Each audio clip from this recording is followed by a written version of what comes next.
AG ನ್ಯೂಸ್ಗೆ ಸ್ವಾಗತ. ಹೆಂಡತಿಯೊಂದಿಗೆ ನಡೆದ ಕೌಟುಂಬಿಕ ಕಲಹದ ಹಿನ್ನೆಲೆ ವ್ಯಕ್ತಿಯೊಬ್ಬ ತನ್ನ ಇಬ್ಬರು ಮಕ್ಕಳನ್ನ ಕಾಲುವೆಗೆ ಎಸೆದಿರುವ ಆಘಾತಕಾರಿ ಘಟನೆ ಶಹಾಪುರ ತಾಲೂಕಿನ ಗಂಗನಾಳ ಗ್ರಾಮದಲ್ಲಿ ಜರುಗಿದೆ. ತಾಲೂಕಿನ ಗೋಗಿ ಗ್ರಾಮದ ಸಮೀಪದ ಬೋರುಕ ಕಂಪನಿ ಬಳಿಯ ಕಾಲುವೆಯಲ್ಲಿ ಘಟನೆ ಜರುಗಿದೆ ಎನ್ನಲಾಗಿದೆ. ಕಕ್ಕಸಗೇರ ಗ್ರಾಮದ ಶಾಂತಪ್ಪ ಬಿರಾದರ್ ಎಂಬಾತ ಕೃತ್ಯ ಎಸಗಿರುವ ಆರೋಪ ಕೇಳಿಬಂದಿದೆ. ಶಾಂತಪ್ಪ ಹಾಗೂ ರೇಣುಕಾ ದಂಪತಿಗೆ 3 ಮಕ್ಕಳಿದ್ದು, 2 ಹೆಣ್ಣುಮಕ್ಕಳು ಹಾಗೂ 2 ವರ್ಷದ ಗಂಡು ಮಗು ಇದೆ. ಮಂಗಳವಾರ ಸಂಜೆ ದಂಪತಿ ನಡುವೆ ಜಗಳ ನಡೆದ ಬಳಿಕ ಶಾಂತಪ್ಪ 3 ಮಕ್ಕಳನ್ನ ದ್ವಿಚಕ್ರ ವಾಹನದಲ್ಲಿ ಕರೆದೊಯ್ದಿದ್ದಾನೆ. ಬಳಿಕ ಸಾನ್ವಿ ಹಾಗೂ ಸೃಜನ್ ಹಾಗೂ 2 ಮಕ್ಕಳನ್ನ ಕಾಲುವೆಗೆ ಎಸೆದಿರುವುದಾಗಿ ಪೊಲೀಸರ ವಿಚಾರಣೆ ವೇಳೆ ತಿಳಿಸಿದ್ದಾನೆ ಎನ್ನಲಾಗ್ತಾ ಇದೆ. ಮತ್ತೊಬ್ಬ ಮಕ್ಕಳನ್ನ ತಾಯಿಯ ಆಶ್ರಯಕ್ಕೆ ಒಪ್ಪಿಸಲಾಗಿದೆ. ಘಟನೆ ಕುರಿತು ಗೋಗಿ ಪೊಲೀಸ್ ಠಾಣೆಯಲ್ಲಿ ನಾಪತ್ತೆ ಪ್ರಕರಣ ದಾಖಲಾಗಿದ್ದು, ಪೊಲೀಸರು ಹಾಗೂ ಸಿಬ್ಬಂದಿ ಕಾಲುವೆಯಲ್ಲಿ ಶೋಧ ಕಾರ್ಯ ನಡೆಸುತ್ತಿದ್ದಾರೆ. ಇದುವರೆಗೆ 2 ಮಕ್ಕಳ ದೇಹಗಳು ಕೂಡ ಪತ್ತೆಯಾಗಿಲ್ಲ.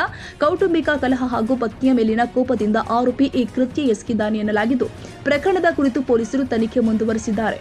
ಗೋಗಿ ಠಾಣೆಯ ಪಿಎಸ್ಐ ಶಿವರಾಜ್ ಪಾಟೀಲ್ ಮಾಹಿತಿ ಕೊಟ್ಟಿದ್ದಾರೆ.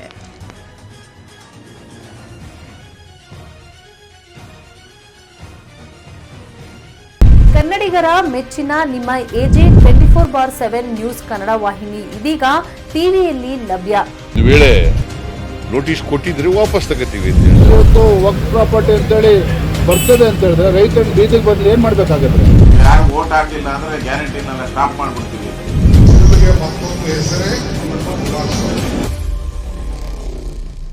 ಕರ್ನಾಟಕ ಮತ್ತು ದೇಶ ವಿದೇಶ 360 ಡಿಗ್ರಿ ಸುದ್ದಿ ಹಾಗೂ ಉತ್ತರ ಕರ್ನಾಟಕ, ಬೆಳಗಾವಿ, ಬಾಗಲಕೋಟೆ, ಧಾರವಾಡ, ಹಾವೇರಿ, ಗದಗ, ಬಿಜಾಪುರ ಜಿಲ್ಲೆಯ ಕ್ಷಣ ಕ್ಷಣದ ವಿವರವನ್ನ ಪಡೆಯುವುದಕ್ಕೆ ಎಜೆ 24/7 ನ್ಯೂಸ್ ಕನ್ನಡ ವಾಹಿನಿಯನ್ನ ಲೈಕ್ ಮಾಡಿ, ವಿಡಿಯೋಗಳನ್ನ ಶೇರ್ ಮಾಡಿ, ಕಮೆಂಟ್ ಮಾಡುವ ಮೂಲಕ ನಮ್ಮ ವಾಹಿನಿಗೆ ಸಹಕಾರ ನೀಡಿ ಮತ್ತು ಚಾನೆಲ್ ಅನ್ನ ಸಬ್ಸ್ಕ್ರೈಬ್ ಮಾಡಿ.